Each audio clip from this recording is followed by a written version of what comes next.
Hello, good morning mga kasinger. So, for today's vlog po ay nagluluto tayo ng uulam natin for today's video guys. So, this is ay pasok sa ating low carb diet. So guys, so, narasamahan niyo ako magluto at naisalang ko na din yung niluluto ko. So, eto, papakita ko sa inyo kung ano yung niluluto ko guys. Tara, let's go!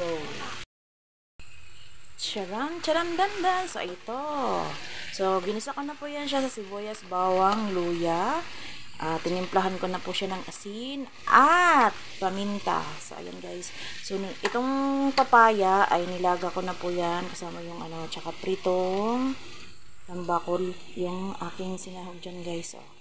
So, dito ay pasok na naman sa ating low carb diet guys. So, ang gagawin po natin nandyan ay gagataan po natin. So, ayan. Nilaga ko na yung ating papaya, guys, para madali na lang mag-ano. So, nilagay ko na rin yung malunggay.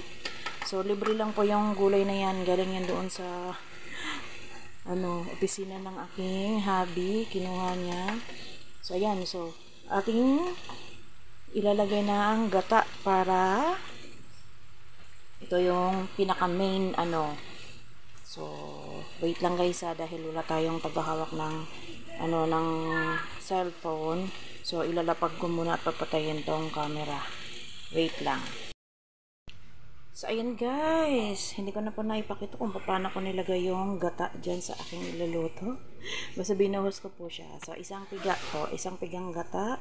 So, ayan. So, dahil luto naman na yung papaya guys. Yan. Kahit konti lang yung gata niya, mailuto lang sa, kumbaga maisangkot siya lang tong lahat ng may ingredients ng ating luluto ay pwede na. So, papakuluan na lang natin siya ng konti.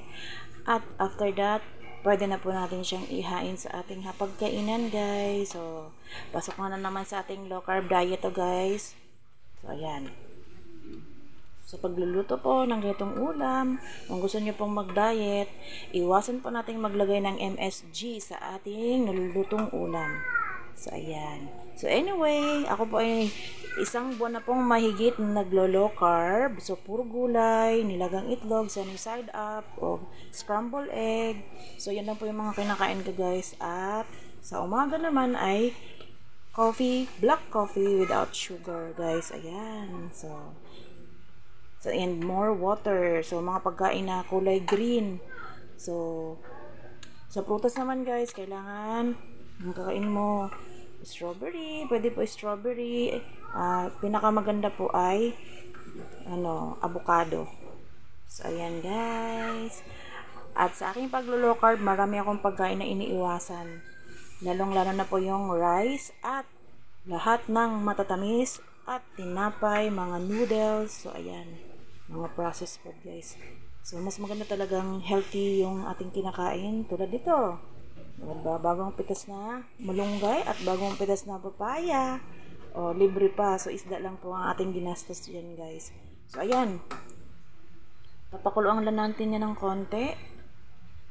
At, finish na. So, this is our ulam for today. Yan, ginataang papaya with tambakol, pritong tambakol guys. So, anyway, until next time, see you on my next vlog. Bye-bye po. Thank you for watching.